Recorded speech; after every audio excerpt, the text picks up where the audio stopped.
We begin with breaking news. Former National Security Advisor Michael Flynn charged for lying to the FBI. Flynn appeared in court this morning to plead guilty to those charges. The big question now is, what has he told special counsel Robert Mueller about the Trump campaign and possible Russian connections?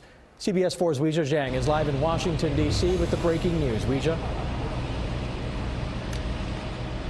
Well, Eugene, as part of the plea agreement that Michael Flynn struck, we know he is now cooperating with the Russia investigation. And we can tell you he has already revealed that he says a senior member of the Trump transition team directed him to make contact with Russian officials back in December 2016. Just a short time ago, the White House responded to this development and saying nothing about the plea or the charge implicates anyone except Michael Flynn.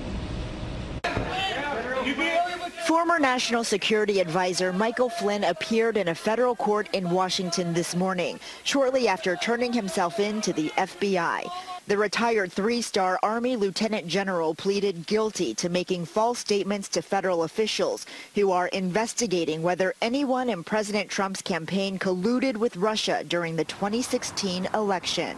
According to court documents filed by special counsel Robert Mueller, Flynn did willfully and knowingly make materially false, fictitious, and fraudulent statements to agents about his conversations with Russian Ambassador Sergei Kislyak in January. Flynn was forced out of the Trump administration in February for misleading Vice President Pence about those conversations. Mueller getting this charge sort of gets a lot closer to the question of potential of Russian interference. Flynn is just the latest associate of President Trump's to be charged in the FBI's investigation into Russian meddling in the 2016 campaign. But he is the first one who has ever worked inside the Trump White House.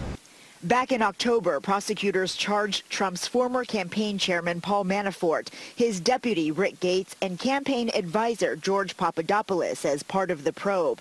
The White House downplayed their indictments. What Papadopoulos did was lie, and that's on him, not on the campaign. Just this week, Flynn's legal team had stopped cooperating with the White House about the investigation.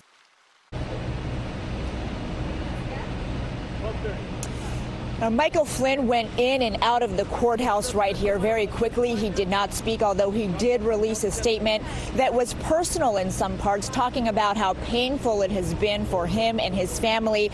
And he said that pointed to all these many months of false accusations of treason and other outrageous acts. Such false accusations are contrary to everything I have ever done and stood for, but I recognize that the actions I acknowledged in court today were wrong, and through my faith in God, I am working to set things right. Of course, that first step, a very dramatic development that he struck a plea deal with the special counsel's office. We are live in Washington. Eugene, back to you.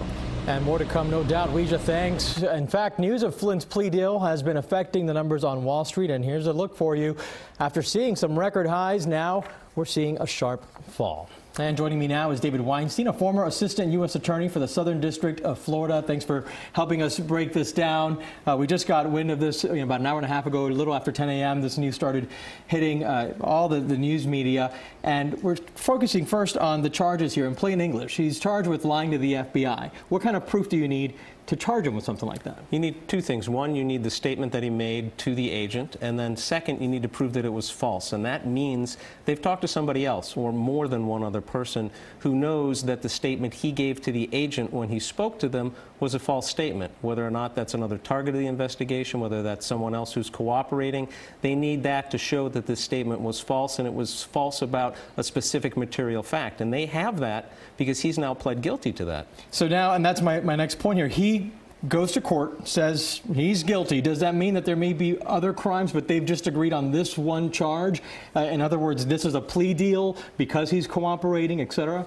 There are other charges out there. There's a volume of other charges that carry a much higher statutory penalty, as high as 20 years. This particular charge, it only carries a penalty of 5 years, and that's why he and his lawyers have agreed that this is the charge he's going to plead to. He's certainly looking at the same charges that Manafort and Gates were looking at. The failing to register as the agent of a foreign government, potential money laundering charges, obstruction of justice. This is a deal that his lawyers reached, and by reaching this deal, deal, he's put all those other charges off the table. He's also potentially protected his family. His son was a target of this investigation. Very often by entering into a deal, you agree with the government that the government won't go after a family member. So it's important not to focus on the single charge that he pled to, but rather everything else that got pushed off the table. All right, former Assistant U.S. Attorney David Weinstein, thank you so much. We appreciate your help today.